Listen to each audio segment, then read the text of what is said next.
여러분 사극 좋아하세요? 사극? 내년 뭐 이런 사극. 사극에 자주 등장하는 인물 중에 한명회라는 사람이 있습니다. 조선시대 최고의 지략가입니다. 예종과 성종 두 왕의 장인입니다. 그래서 당대 최고의 권력을 누렸던 인물로 평가되는 사람입니다. 삼국지 좋아하십니까? 삼국지를 보는 재미가 뭡니까? 유비에게는 제갈량이 있고 손권에게는 주유가 있고 조조에게는 순욱이 있어서 이들이 벌이는 지략 대결에 빠져들게 하는 것이 아닌가 싶습니다. 항상 이렇게 역사의 큰 인물 뒤에는 이런 지략가들이 있다는 얘기입니다. 오늘 본문의 다윗에게도 최고의 지략가가 있었다. 그의 이름은 아히도벨이었습니다. 지금 우리 사무엘하 17장을 읽지만 역대상 27장에 보면 아히도벨에 대해서 이렇게 나옵니다. 시작. 아히도벨은 왕의 모사가 되었고 아렉 사람 후세는 왕의 벗이 되었고. 지난주 말씀에서 다윗은 아들 압살롬의 구테타로 인해서 이제 광야로 피난길에 오른 상태입니다. 자, 감람산을 오를 때 머리를 가리고 맨발로 올라가는 도중에 다윗은 보고를 듣는데 어떤 보고죠? 다윗의 오른팔 아히도벨의 배신 소식을 듣습니다. 감람산 정상에서 이제 내려오는 그 상황에서 또 한 사람 후세를 만나는데 후세는 떠나지 않겠다고 충성 어린 맹세도 다윗이 듣습니다. 그래서 오늘 본문은 이 두 사람 최대 지략가인 아히도벨과 그리고 또 다른 지략가 후세가 벌이는 지략 대결입니다. 제가 지금 여러분을 성경 사극의 세계로 초대합니다. 자, 15장 마지막 절이나 16장 15절을 보면 다윗이 이제 예루살렘을 떠나서 도망가잖아요. 그 도망갈 때 후세와 압살롬과 아히도벨이 거의 동시에 예루살렘에 입성하는 거예요. 자, 다시. 다윗은 지금 도망갔어요. 무리들 데리고. 근데 후세와 아히도벨과 압살롬, 구테타 이렇게 이 세 사람이 동시에 예루살렘에 입성하는 거예요. 시작. 다윗의 친구 후세가 곧 성읍으로 들어가고 압살롬도 예루살렘으로 들어갔더라. 압살롬과 모든 이스라엘 백성들이 예루살렘에 이르고 아히도벨도 그와 함께 이른지라. 만약에 다윗이 서두르지 않았으면, 서둘렀잖아요. 도망가자고. 서두르지 않았다면 이 압살롬의 군대와 만나 뻔한 것입니다. 자, 아히도벨은 다윗의 지략가였는데 배신을 하고 예루살렘 성에 들어가자마자 새로운 아들, 구테타를 일으킨 그 아들 압살롬에게 두 가지 계략을 내놓습니다. 첫 번째 계략. 첫 번째 계략은 16장 21절입니다. 시작. 아히도벨이 압살롬에게 이르되 왕의 아버지가 남겨두어 왕궁을 지키게 한 후궁들과 더불어 동침하소서. 그리하면 왕께서 왕의 아버지가 미워하시는 바 됨을 온 이스라엘이 들으리니 왕과 함께 있는 모든 사람의 힘이 더욱 강하여지리이다 하니라. 아히도벨이 새로 탄생한 압살롬 왕한테 첫 번째로 이야기한 계략은 후궁들과 아버지 다윗이 남겨둔 후궁들과 동침하라는 것. 자, 이렇게 하라는 이유는 아버지 다윗과는 분명한 선을 그으라는 뜻입니다. 당시 왕위를 찬탈한 자는 먼저 왕의 부인과 첩을 차지했었기 때문에. 그러니 압살롬은 아버지 다윗의 계승자가 아니라 반영을 통해 새로운 나라를 찬탈한 자임을 스스로 드러내게 한 것입니다. 왜냐? 당시에 모든 백성들이 다 정서적으로 아버지 다윗에 대한 향수가 있었고 또 다윗의 아들 압살롬이 왕위를 이었다고 생각할 수 있기 때문에 그냥 왕위를 그게 아니라 새롭게 나라를 세운 것이다. 그러니 백성들로 하여금 이제 미련 없이 아버지 다윗 왕을 버리고 이제 아들 압살롬에게 힘을 모으도록 한 것입니다. 대단히 똑똑한 지략이죠. 머리가 아주 잘 돌아가는 아히도벨이. 이 첫 번째 제안은 이제 막 예루살렘을 정복한 압살롬의 정권이 어떤 것인지 정확하게 알려주는 거예요. 백성들에게. 아주 선명하게 드러낸다는 면에서 효과 만점의 제안이었습니다. 그러나 아버지의 후궁들을 범한다. 그건 윤리적으로 도덕적으로 허락되지가 않는 것이죠. 특별히 그것은 율법을 범하는 죄악의 씨앗을 뿌리도록 한 것입니다. 레위기 시작. 너는 내 아버지의 아내의 하체를 범하지 말라. 이는 내 아버지의 하체니라. 여러분 율법에 보면 당연한 게 막 나오죠. 너는 네 이모의 하체를 번지 마라. 그죠? 네 고모의 하체를 번지 마라. 이런 거. 전 예전에 왜 이거 당연한 걸 적어놨지? 생각을 했는데 나중에 생각해 보니까 그게 당연하지 않고 번번이 일어났다는 거예요. 그래서 그 기준을 딱 세워줬다는 거예요. 한편 압살롬이 이 제안을 따르게 됨으로 인해서 나단 선지자가 밧세바를 범한 다윗의 죄를 지적할 때 예언을 했죠. 나단 선지자가. 어떤 예언을 했냐 하면 시작. 너는 은밀히 행하였으나 나는 온 이스라엘 앞에서 백주의 일을 행하리라 하셨나이다 하니. 드디어 아들 압살롬이 백주에 대낮에 자기 아버지의 후궁들을 범하는 그런 예언이 성취된 것입니다. 아히도벨 지략가 그 사람의 두 번째 제안은 17장 1절부터 3절에 있습니다. 시작. 아히도벨이 또 압살롬에게 이르되 이제 내가 사람 12,000명을 택하게 하라. 지금 아히도벨이 얘기하는 거예요. 오늘 밤에 내가 일어나서 다윗의 뒤를 추적하여 그가 고나고 힘이 빠졌을 때 기습하여 그를 무섭게 하면 그와 함께 있는 모든 백성이 도망하리니 내가 다윗 왕만 쳐 죽이고 모든 백성이 당신께 돌아오게 하리니 모든 사람이 돌아오기는 왕이 찾는 이 사람 나에게 달려 있음이라. 그리하면 모든 백성이 평안하리이다 하니. 아히도벨은 다윗이 급히 도망했습니다. 멀리 가지 않았을 거예요. 후궁을 남겨두고 간 것을 보면 다윗은 그래도 압살롬이 아들이니까 아버지 다윗에게 못된 짓은 안 할 것이라는 생각이 깔려 있다는 것을 알았습니다. 다윗의 대처가 허술했다고 얘기하는 거예요. 압살롬에게. 급히 추격하면 다윗만을 죽이고 다윗을 따르는 백성을 내가 다 데리고 올 수 있습니다. 그러면 국력에도 손실되지 않고 민심도 수습되니까 당신 아들 압살롬의 나라가 강성해질 것이라는 제안이었습니다. 정말 머리가 똑똑한 아히도벨, 정말 현재 상황을 잘 간파한 아히도벨의 신의 한 수였습니다. 지금까지 두 가지 계략을 누가 얘기했다고요? 아히도벨이. 자, 그런데 훗세가 간발의 차이로 예루살렘에 먼저 들어가서 쿠데타를 일으킨 아들 압살롬에게 왕이여 만세 무강하십시오. 시작. 다윗의 친구 아렉 사람 훗세가 압살롬에게 나아갈 때 그에게 말하기를 왕이여 만세 왕이여 만세 하니. 다윗의 절친 훗세의 이런 환영을 이 아들 압살롬이 봤을 때 어떻게 했을까요?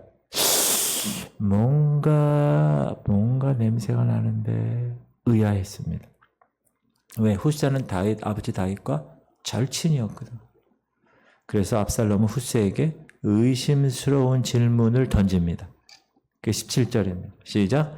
압살롬이 훗세에게 이르되 이것이 네가 친구를 후대하는 것이냐? 네가 어찌하여 네 친구와 함께 가지 않냐? 네 친구가 누구예요? 아버지 다윗.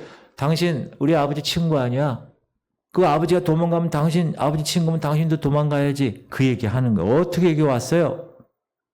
그러니까 훗새가 능청맞게 이렇게 대답합니다. 시작.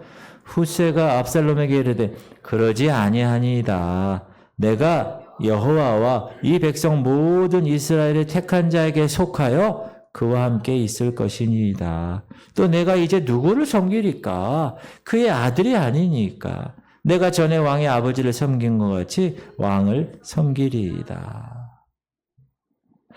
훗새에게 있어서 압살롬은 뭐라 그래요? 하나님의 선택이에요. 백성의 선택이에요. 그 뜻이에요. 훗새 자신은 하나님과 있고 싶고요. 하나님 백성과 같이 있기 원해요. 젊은 왕이시여, 당신 압살롬과 함께 내가 운명을 같이 하겠습니다. 그렇게 얘기하니까 압살롬의 마음이 어떻게 됐겠어요? 친한, 아버지 가장 친한 친구가 그렇게 얘기하니까 어땠어요? 으쓱 어깨가 올라온 거, 우쭐하게 된 거. 특별히 훗새가 뭐냐? 자신이 하나님의 선택이고 백성들의 선택이라는 그 말에 의심 없이 훗새를 인정한 거예요. 고문관으로 받아들인 거예요. 따라합시다. 원래 교만한 사람은 아첨의 말에 쉽게 넘어갑니다. 잘 보세요. 자, 이제 아히도벨의 두 가지 계략을 나온 이후에 압살롬은 그걸로 끝나지 않고 이 훗새 아저씨도 상당히 머리가 똑똑한 지략가인데 이 훗새 아저씨 얘기를 좀 들어봐야지. 압살롬이 훗새를 부릅니다. 아저씨, 당신 말 좀 들어봅시다. 시작. 압살롬이 이르되 아렉 사람 훗새도 부르라. 우리가 이제 그의 말도 듣자 하니라. 만약에 압살롬이 훗새를 부르지 않았다면 훗새는 자신의 생각을 이렇게 생각을 제안할 기회도 얻지 못했을 것입니다. 그렇다면 어떻게 됐을까요? 아히도벨의 계획대로 될 가능성이 높았겠죠. 근데 압살롬이 신중해서인지 혹은 과시욕이어서 그런지 모르지만 훗새가 제안할 기회를 준 거예요. 자, 훗새는 어떻게 쓰는지 지금 자기 친구 다윗 왕에게 시간을 벌어줘야 되는 거예요. 훗새는. 그러니까 훗새가 먼저 뭐라고 그러죠? 당신 아버지 다윗과 당신 아버지 다윗을 추종하는 사람들은 용사입니다. 싸움하는 거 베테랑입니다. 사울 왕에게 쫓겼을 때부터 광야에서 10년 버틸 동안에 다윗, 우리 아버지 친구 다윗 그리고 다윗의 용사들은 게릴라전에 뛰어난 사람들이에요. 하고 압살롬에게 얘기하는 거예요. 틀린 말은 아니죠. 사실이죠. 시작. 훗새가 압살롬에게 이르되 이번에는 아히도벨이 베푼 계략이 좋지 아니하니이다 하고 또 훗새가 말하되 왕도 아시거니와 왕의 아버지와 그의 추종자들은 용사라. 그들은 들에 있는 곰이 새끼를 빼앗긴 것 같이 격분했고 왕의 부친은 전쟁에 익숙한 사람인즉 백성과 함께 자지 아니하고 지금 그가 어느 굴에나 어느 곳에 숨어 있으리니 혹 무리 중에 몇이 먼저 엎드려 이건 뭐야? 죽으면 그 소문을 듣는 자가 말하기를 압살롬을 따르는 자 가운데서 패함을 당하였다 할지라. 분명히 다 정보통이 있어서 연락이 다 될 거예요. 훗새는 자기 친구 다윗의 분명한 과거 사실을 통해서 이 아들 압살롬에게 두려운 마음을 주고 신중해야 함을 조언한 겁니다. 아마 이런 이야기 없이 지금 훗새가 다음 이야기를 했다면 훗새의 제안은 무시되었을 거예요. 자, 다음 제안이 뭐냐? 훗새의 다음 제안은 그러니 전 이스라엘 군사를 모으시고 압살롬 당신이 직접 그 전쟁을 지휘해야 합니다. 이렇게 얘기한 거예요. 시작. 나는 이렇게 계략을 세웠나이다. 온 이스라엘을 단부터 브엘세바까지 바닷가에 많은 모래같이 당신께로 모으고 친히 전장에 나가시고 전 병력을 동원해서 다윗을 기습해야 하고 다윗이 어느 성에 숨었다라는 정보가 들어오면 밧줄로 그 성 전체를 다 통째로 묶어서 강에 빠뜨려야 합니다. 과장법을 쓴 거지만 시작. 우리가 그 만날 만한 곳에서 그를 기습하기를 이슬이 땅에 내린같이 우리가 그의 위에 덮어 그와 그 함께 있는 모든 사람을 하나도 남겨두지 아니할 것이요. 또 만일 그가 어느 성에 들었으면 온 이스라엘이 밧줄을 가져다가 그 성을 강으로 끌어들여서 그곳에 작은 돌덩이 하나도 보이지 아니하게 할 것이니이다 하매. 훗세도 대단히 똑똑한 지략가다. 훗세는 이 아들 압살롬에게 사실에 의한 근거를 제시했지만 실제 사실보다 좀 부풀려서 이야기를 한 거죠. 그리고 여기서 훗세의 지혜로움이 있는데 뭐냐?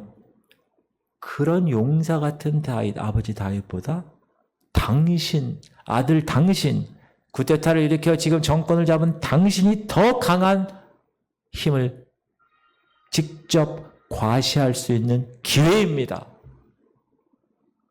그렇게 압살롬의 자만심을 부추기고 허영심을 부추기는 제안을 하게 된 겁니다.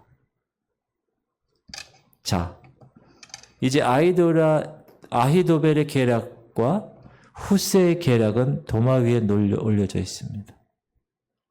압살롬과 그의 신하들이 누구의 계략을 선택하느냐에 따라 다윗의 운명은 결정되는 상황이 있습니다. 질문 드립니다. 사랑하는 성도님들, 과연 압살롬은 누구의 의견을 선택했겠습니까? 1번 아히도벨, 2번 훗세, 3번 모르겠다. 2번 훗세입니다. 압살롬은 훗세의 의견을 택합니다. 시작. 압살롬과 온 이스라엘 사람이 이르되 아렉 사람 훗세의 계략은 아히도벨의 계략보다 낫다. 그럼 질문해. 아니 왜 압살롬은 훗세의 계략을 선택했을까요? 그 이유를 몇 가지 관점에서 찾을 세 가지만 말씀드리면, 첫 번째는 압살롬이라는 사람의 성향이 훗세의 제안을 더 좋아했다는 거예요. 자, 처음에 아히도벨의 계략은 뭐죠? 아주 실효성이 있고 실제적이었어요. 근데 압살롬에게는 이렇게 들린 거예요.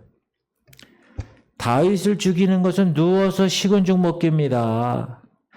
제게 12,000명 군사만 주시면 내가 알아서 다 처리하겠습니다. 이렇게 들린 거예요. 반면에 훗세의 계략은 어떻게 들렸을까요?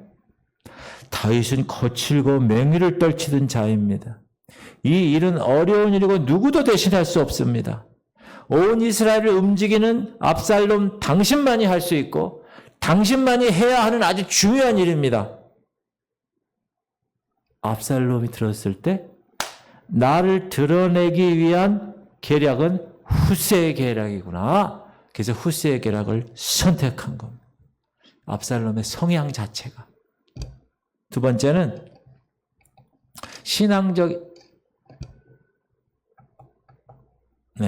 신앙적인 이유 때문에 그렇습니다. 자, 뿌린 대로 거둔다.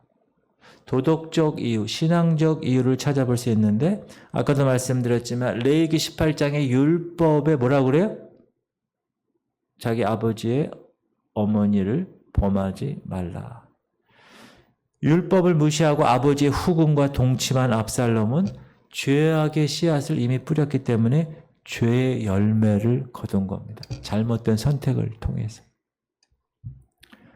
전에 다윗은 또한 이 아히도벨의 모략을 어리석게 하옵소서 하고 기도의 씨를 뿌렸기 때문에 그렇습니다. 기도 응답 받은 거예요.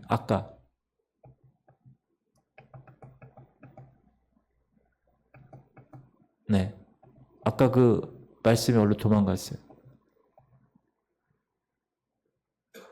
이거 말고 이거 맞나요? 맞아요. 자, 시작. 어떤 사람이 다윗에게 알리되 압살롬과 함께 모반한 자들 가운데 아히도벨이 있나이다 하니 다윗이 이르되 여호와여 원하옵건대 아히도벨의 모략을 어리석게 하옵소서 하니라. 다윗이 기도했잖아요. 기도의 응답이라는, 기도의 씨를 뿌렸으니 기도의 응답을 받은 것. 그래서 이 압살롬은 후세의 계략을 선택하게 된 것. 세 번째는, 이게 제일 중요한데, 하나님의 작정하심이라는 것. 시작. 이는 여호와께서 압살롬에게 화를 내리려 하사 아히도벨의 좋은 계략을 물리치라고 명령하셨습니다. 따라합시다. 여호와께서 명령하셨다. 이 명령이라는 단어는 작정하셨다는 것, 계획하셨다는 의미입니다. 자, 하나님은 창조자이시기 때문에 하나님은 작정한 것을 명령하실 수 있는 분이세요. 자, 이것은 압살롬이 후세의 계략을 선택하게 된 근본적인 이유입니다. 하나님이 그렇게 하신 거예요. 하나님의 지략입니다. 저는 이 세 가지 이유가 아주 밀접한 관계가 있다고 생각합니다. 자, 세상에서는 첫 번째, 두 번째 관점에서 그 이유를 찾습니다. 아유, 교만과 허영심의 결과 압살롬이 망했어. 혹은 저 압살롬이 아버지 후궁들을 범하더니 천벌을 받았구만. 이렇게 이야기할 것입니다. 그러나 세 번째, 하나님의 주권을 인정하는 사람들은 그 뒤에 하나님의 섭리를 알게 되고 보게 되는 것. 하나님이 개입하셨다고 보는 것. 아히도벨의 계략이 아무리 뛰어날지라도 하나님이 후세를 통해서 압살롬에게 가장 잘 먹힐 만한 계략을 떠올리게 하셨고 압살롬이 그것을 덥석 잡도록 하나님이 이렇게 하셨다는 것입니다. 하나님의 주권을 인정하는 것. 그럼 이런 질문을 해야죠. 하나님은 왜 압살롬에게는 화를 내리시고 다윗에게는 왜 보호해 주시려고 작정을 하시고 명령을 하셨을까? 왜 섭리를 하셨을까? 그 이유는 아들 압살롬은 하나님의 간섭과 주권을 인정하지 않았기 때문에 교만할 수밖에 없고 교만하니 자신을 우쭐하게 하는 선택을 할 수밖에 없었기 때문이고 반면 아버지 다윗은 하나님의 주권을 인정한 사람이기 때문에 하나님의 간섭하심을 구하며 기도할 수밖에 없었으니 그 결과 하나님이 그 기도를 들으시고 다윗을 위해서 일하실 수밖에 없었다라는 것입니다. 사랑하는 성도님들, 세상살이도 마찬가지, 우리도 마찬가지. 그리스도인들은 세상 사람의 계략을 따라갈 수 없어요. 세상 사람들은요, 목적을 이루기 위해서 모든 것을 다 동원합니다. 그 세상 사람들하고 싸우잖아요. 우리가 손해예요. 그리스도인들. 꼭 명심하세요. 세상 사람과 싸움으로 문제를 해결한다? 절대 해결이 안 됩니다. 그리스도인들은 그런 식으로 세상에서 살아가는 사람이 아닙니다. 그래서 사람들이 이렇게 야, 저 예수 믿는 사람들 저렇게 살아서 어떻게 하려고 그래? 그렇게 인식이 될 수밖에 없는 것입니다. 여러분, 자식 키우면서 남들 하는 거 안 시키면 불안하고 자꾸 무언가가 내 머리를 끌어당기는 것 같은 생각이 드십니까? 그래서 세상과 구별됨 없이 그냥 똑같이 살아가십니까? 그것은 압살롬처럼 사는 삶입니다. 모든 걸 주님께 다 맡기고 교회도 그렇고 가정도 자녀도 다 맡기고 하나님께서 이끌 것을 기대하며 우리 찬양한 것처럼 그를 신뢰하는 그 사람에게 주님이 일하시는 겁니다. 아히도벨이 아무리 머리가 뛰어나고 후세가 아무리 머리가 뛰어나고 압살롬이 아무리 머리가 뛰어나도 하나님의 지략에는 미치지 못한다는 것. 사랑하는 성도님들, 그리스도인의 승리의 비결이 어디 있습니까? 세상의 지혜는 좀 모자라도 우리의 지혜가 뛰어나서 아니에요. 세상 사람들이 신중하지 않고 경솔하게 결정하기 때문 아니에요. 세상 사람들도 뛰어난 지혜를 가지고 있어요. 아히도벨처럼. 삶을 진지하게 사력 있게 생각합니다. 그러나 가장 중요한 그 차이는 뭐죠? 하나님의 간섭입니다. 우리의 지혜로, 우리의 신중함으로 이기는 것이 아닙니다. 그것은 착각입니다. 교만입니다. 교회 목회도 마찬가지고 여러분의 삶을 사는 것도 마찬가지입니다. 여러분의 지혜로 여러분의 신중함으로 어느 정도까지는 됩니다. 그 이상 되지 않습니다. 하나님의 간섭하심이 있어야 합니다. 왜냐하면 우리 이면에 계신 보이지 않는 invisible hand, 보이지 않는 손, 하나님의 창조주의 그 손, 그 간섭을 의지하고 인내하고 순종하면 하나님은 그 사람을, 그 공동체를, 그 가정을, 그 교회를 이끄시는 것이기 때문에 그렇습니다. 이 말은 아까도 제가 얘기했지만 찬양하다가 하나님이 간섭하심이 있으니까, 하나님이 일하시니까 우리는 멍청해도 된다. 우리는 아무것도 안 해도 된다. 가만히 있어서 입만 벌리고 있으면 하나님이 다 넣어주시니까 그냥 있어야지. 그 말이 아닙니다. 우리는 우리의 상황에서 최선을 다하는 거예요. 하나님의 일하심을 믿고 의지하기에 우리가 넘지 말아야 할 선이 있음을 알고 우리는 그 교만하지 않게 겸손히 기다릴 뿐입니다. 놀라고 그러는 게 아니에요. 아무 일 하지 않는다는 게 우리는 우리 영역에서 최선을 다하고 우리의 영역을 뛰어넘어 하나님 영역까지 가면 되지 않는다는 거. 그 선을 넘으면 안 된다는 거. 시작. 어떤 길은 사람이 보기에 바르나 필경은 사망의 길. 사람이 보기에는 바른 것 같아요. 그러나 사망의 길. 반대로 어떤 길은 사람이 보기에는 어리석어요. 그러나 하나님의 인도하시는 길에 그 길이 축복의 길인 줄 믿으시기 바랍니다. 그것이 우리 그리스도인들이 취해야 할 태도입니다. 자, 압살롬이 후세의 계략을 선택하자 이 아히도벨은 어떻게 했습니까? 시작. 아히도벨이 자기 계략이 시행되지 못함을 보고 나귀의 안장을 치우고 일어나 고향으로 돌아가 자기 집에 이르러 집을 정리하고 스스로 목매어 죽음에 그의 조상의 묘에 장사되니라. 아히도벨, 당대 최고의 지성, 당대 다윗 왕의 가장 신뢰했던 사람, 모든 백성으로부터 명성을 한 몸에 받았던 아히도벨, 그 사람의 비참한 최후 어떻게 생각하십니까? 아히도벨은 자신의 의견이 거절당하자 자존심에 심한 타격을 받았습니다.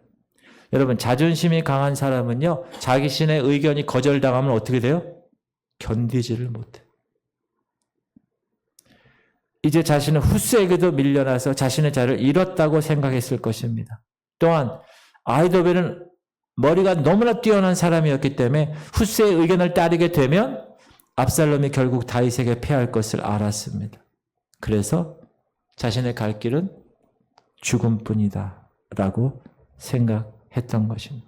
여러분, 여기서 우리는 영적 성경의 놀라운 원리를 알 수 있습니다. 뭐냐? 머리는 탁월했지만 그 심성이 바르지 못한 사람의 최후를 알게 되는 것입니다. 오늘날도 머리는 뛰어나지만 그 심성이 바르지 못해서 결국 자신의 삶을 불행하게 만드는 사람이 얼마나 많습니까? 사랑하는 성도님들, 자녀들 공부에 너무 목숨 걸지 마시기 바랍니다. 바라기는 자녀들에게 바른 심성, 바른 영성을 심어주도록 힘쓰기를 주님의 이름으로 축복합니다.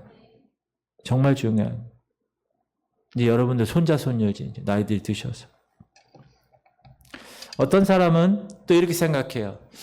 아히도벨이라는 사람이 다윗과 오랫동안 같이 생활하면서 다윗에게 대한 내색하지 않은 분노가 있었을 것입니다. 왜냐하면 아히도벨이 누군지 아세요, 여러분? 밧세바 할아버지예요. 밧세바가 누군지 알죠? 다윗이 범했잖아요. 성폭행했죠. 자기 손녀에게 행한 부당한 처사에 대한 분노가 그 다윗 왕 옆에서 다윗 왕을 섬기면서도 이 안에 계속 꿈틀꿈틀 있었다는 거예요. 그래서 다윗을 배신하게 될 타이밍이 되니까 확 돌아쓴 겁니다. 그렇다면 아히도벨에게서 누굴 볼 수 있어요? 압살롬을 볼 수가 있습니다. 압살롬이 어떻게 됐었죠?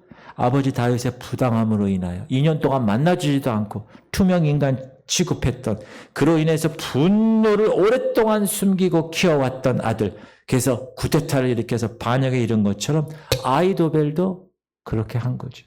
그 안에 분노가 계속 쌓였는데 아들이 쿠데타를 일으키니까 자기도 한순간에 다윗 왕을 배신한 것입니다. 물론 다윗이 그런 환경을 제공한 것은 잘못이지만 압살롬이나 아히도벨은 핑계할 수가 없어요. 그 분노를 다스리지 못하고 권력에 대한 욕망이 그 분노를 먹고 자라도록 한 것은 압살롬의 잘못, 아히도벨의 분명한 잘못입니다. 우리는 이 아히도벨의 자살을 보면서 12제자 중에 한 명이 생각이 납니다. 누구죠? 가룟 유다. 아히도벨, 가룟 유다 둘 다 자신이 섬기던 지도자를 개인적인 욕심을 위하여 배신했다는 것, 공통점입니다. 둘 다 자기가 하고 있는 일이 더 나은 결과를 가져올 것이라고 생각한 사람들입니다. 그러나 상황이 잘못, 자기 마음대로 전개되지 않으니까 어떻게 했어요? 둘 다 목매어 자살했다는 것입니다. 예수께서는 누구든지 자기의 목숨을 구원하고자 하면 잃을 것이라 말씀했는데 그 말씀의 표본이 되었습니다. 여러분, 배신은 하나님의 관계에서든 인간 관계에서든 얼마나 많이 일어납니까? 근데 그 일어나는 이유가 뭔지 아세요? 그 사람 마음속에 자리 잡고 있는 욕심의 결과입니다. 신뢰가 바탕되고 충성이 바탕으로 되지 않고 눈에 보이는 유익을 따라가게 되면 자신도 모르는 사이 어떻게 돼요? 배신의 길에 서게 되는 것입니다. 사랑하는 성도님들, 오늘 말씀은 우리에게 어떤 영적 원리를 줍니까? 세상의 지략이 뛰어나다 할지라도 그것을 움직이시는 하나님의 지략, 하나님의 명령, 하나님의 간섭이 있다는 것을 우리에게 말씀해 주고 있습니다.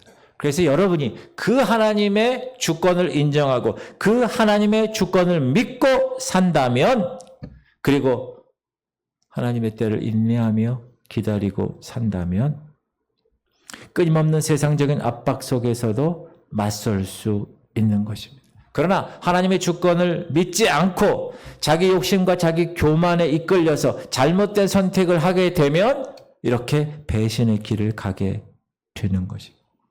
사랑하는 성도님들, 역사의 큰 인물들에는 지략가가 있었던 것처럼 믿음의 사람 뒤에는 항상 최고의 지략가 하나님이 계셨습니다.